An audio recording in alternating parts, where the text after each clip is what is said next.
Item ಯಾವುದೇ ಇರಲಿ try ಮಾಡಿ ಆಚಿ ಚಿಕನ್ ಮಸಾಲಾ.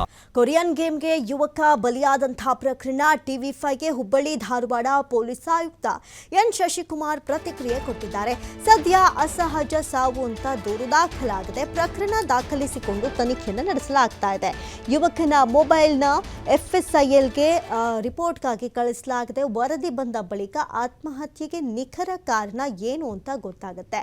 ಮಾನಸಿಕ ಖಿನ್ನತೆಗೆ ಒಳಗಾಗಿರೋದು ದೂರಿನಲ್ಲಿ ಉಲ್ಲೇಖವಾಗಿದೆ. ಈ ಹಿನ್ನೆಲೆ ಎಲ್ಲ ಆಯಾಮಗಳಿಂದ ಕೂಡ ತನಿಖೆಯನ್ನು ನಡೆಸಲಾಗ್ತಾ ಇದೆ. ನೋಡಿ, ಒಂದು ಆನ್ಲೈನ್ ಗೇಮಿಂದ ಈತ ಈ ರೀತಿಯಾದಂತಹ ದುಡುಕಿನ ನಿರ್ಧಾರವನ್ನು ಕೈಗೊಂಡಿರೋದು ಅನ್ನೋದು ಸದ್ಯಕ್ಕೆ ಪ್ರಾಥಮಿಕವಾಗಿ ಗೊತ್ತಾಗ್ತಾ ಇರುವಂಥದ್ದು. ಕೊರಿಯನ್ ಗೇಮ್ಗೆ ಈ ಯುವಕ ಬಲಿಯಾದಂತಹ ಪ್ರಕರಣಕ್ಕೆ ಸಂಬಂಧಪಟ್ಟಂತೆ ಇದೀಗ ಟಿವಿ5ಗೆ ಹುಬ್ಬಳ್ಳಿ ಧಾರವಾಡ ಪೊಲೀಸ್ ಆಯುಕ್ತ ಆದಂತಹ ಎನ್ ಶಶಿಕುಮಾರ್ ಪ್ರತಿಕ್ರಿಯೆ ಕೊಟ್ಟಿದ್ದಾರೆ. ಸದ್ಯ ಅಸಹಜ ಸಾವು ಅಂತ ದೂರಿನಲ್ಲಿ ಉಲ್ಲೇಖ ಮಾಡಿಕೊಳ್ಳಲಾಗಿದೆ. ಅದರ ನಿಖರ ಕಾರಣ ಏನು ಅನ್ನೋದನ್ನ ಸದ್ಯಕ್ಕೆ ಯುವಕನ ಫೋನನ್ನು FSILಗೆ ಕಳಿಸಲಾಗಿದೆ. ರಿಪೋರ್ಟ್ ಬಂದ ಬಳಿಕ ಆತ್ಮಹತ್ಯೆಗೆ ನಿಖರ ಕಾರಣ ಅನ್ನುವಂಥದ್ದು ತಿಳಿಯುತ್ತೆ. ಮಾನಸಿಕ ಖಿನ್ನತೆಗೆ ಆತ ಒಳಗಾಗಿದ್ದ ಅನ್ನೋದು ಮಾತ್ರ ಸದ್ಯಕ್ಕೆ ಗೊತ್ತಾಗ್ತಾ ಇದೆ ಅಂತ ಪ್ರತಿಕ್ರಿಯೆಯನ್ನ ಕೊಟ್ಟಿದ್ದಾರೆ.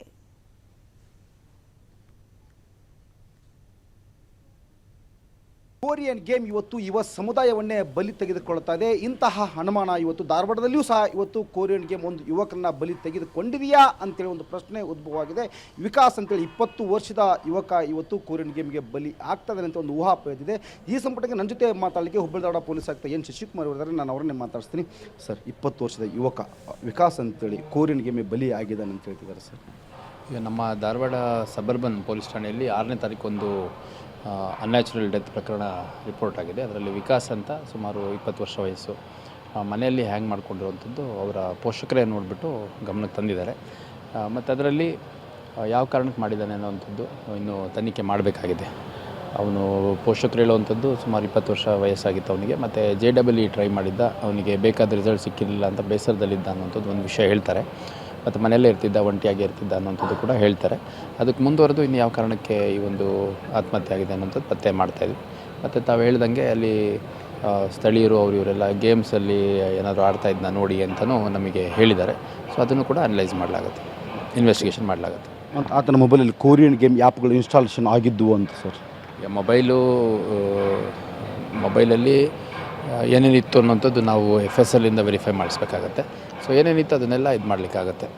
ಅದ್ರ ಜೊತೆಗೆ ನಾನು ಮನವಿ ಮಾಡುವಂಥದ್ದು, ಪರೀಕ್ಷೆಗಳಲ್ಲಿ ಪಾಸ್ ಆಗದೇ ಇದ್ದರೆ ಅಥವಾ ಬೇರೆ ಯಾವುದಾದ್ರೂ ಗೇಮ್ಸ್ಗಳಿಗೆ ಅಡಿಕ್ಟ್ ಆಗಿದ್ದರೆ ಅಥವಾ ಈ ಫೈನಾನ್ಷಿಯಲ್ ಇನ್ವೆಸ್ಟ್ಮೆಂಟ್ ಮಾಡೋದ್ರ ಹಿನ್ನೆಲೆಯಲ್ಲಿ ಪ್ರೇಮ ವೈಫಲ್ಯ ಈ ಥರ ಕಾರಣಗಳಿಂದ ಭಾಳಷ್ಟು ಜನ ಆತ್ಮಹತ್ಯೆ ಮಾಡ್ಕೊಳ್ಳುತ್ತಿರುವಂಥದ್ದು ನಾವು ಯುವ ಸಮುದಾಯ ನೋಡಿದ್ದೀವಿ.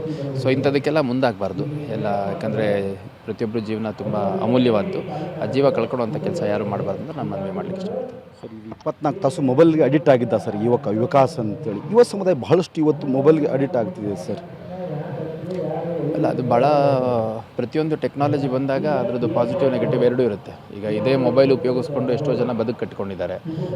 ಸೋಷಿಯಲ್ ಮೀಡಿಯಾ ಇನ್ಫ್ಲುಯೆನ್ಸರ್ಸ್ ಆಗಿ ಯೂಟ್ಯೂಬ್ ವೀಡಿಯೋಗಳು ಮಾಡಿಕೊಂಡು ಸ್ಕಿಲ್ಸ್ಗಳನ್ನ ಲರ್ನ್ ಮಾಡೋವಂಥದ್ದು ಭಾಳಷ್ಟು ಒಳ್ಳೆ ಡೆವಲಪ್ಮೆಂಟ್ ಕೂಡ ಭಾಳಷ್ಟು ಜನದ ಜೀವನದಲ್ಲಿ ಬದಲಾವಣೆ ಆಗಿದೆ. ಅದೇ ರೀತಿ ಯಾರಿಗೆ ಫೋಕಸ್ ಇರಲ್ಲ ಅಂಥವ್ರು ಬರೀ ಇದರಲ್ಲಿ ಟೈಮ್ ಪಾಸ್ ಮಾಡೋವಂಥದ್ದು, ಗೇಮ್ಸ್ ಆಡೋವಂಥದ್ದು, ಬೇರೆ ಬೇರೆ ಆ್ಯಪ್ಸಲ್ಲಿ ಟೈಮ್ ವೇಸ್ಟ್ ಮಾಡೋದು, ಹಣ ಇನ್ವೆಸ್ಟ್ ಮಾಡೋದು, ಈ ಥರದ್ದೆಲ್ಲ ಮಾಡಿರ್ತಾರೆ. ಹಾಗಾಗಿ ಅದು ಯಾವುದು ಮಾಡಬಾರ್ದು ಅಂತ ನಾನು ಮನವಿ ಮಾಡಲಿಕ್ಕೆ ಇಷ್ಟಪಡ್ತೀನಿ. Okay, thank you sir. ಈಗಾಗಲೇ ಈ ಸಂಬಂಧಪಟ್ಟಂಗೆ ಕಳೆದ 6ರಂದು ಧಾರವಾಡದ ಉಪನಗರ ಪೊಲೀಸ್ ಠಾಣೆಯಲ್ಲಿ ಅಸಹಜ ಸಾವು ಅಂತೇಳಿ ಪ್ರಕರಣ ದಾಖಲಾಗಿದೆ. ಪ್ರಕರಣ ದಾಖಲಿಸಿಕೊಂಡಂತಹ ನಮ್ಮ ಸಿಬ್ಬಂದಿ ಈಗಾಗಲೇ ಒಂದು ತನಿಖೆಯನ್ನು ಆರಂಭಿಸಿದರೆ, ಅದರ ಜೊತೆಗೆ ಈತ ಏನು ಕೊರಿಯನ್ ಗೇಮ್ಗೆ ಬಲಿ ಆಗಿದ್ದನ ಅನ್ನೋದ್ರ ಬಗ್ಗೆ ನಮಗೆ ಮಾಹಿತಿ ತಿಳಿಬೇಕಾದ್ರೆ ಆತನ ಮೊಬೈಲನ್ನು ನಾವು FSILಗೆ ಕಳಿಸ್ತೀವಿ. FSIL ವರದಿ ಬಂದ ನಂತರ ಆತನ ಸಾವಿಗೆ ಇಲ್ಲಿ ಅಂತಂದರೆ ಯಾವುದಕ್ಕೆ ಸಾವು ಮಾಡಿಕೊಂಡಿದ್ರೆ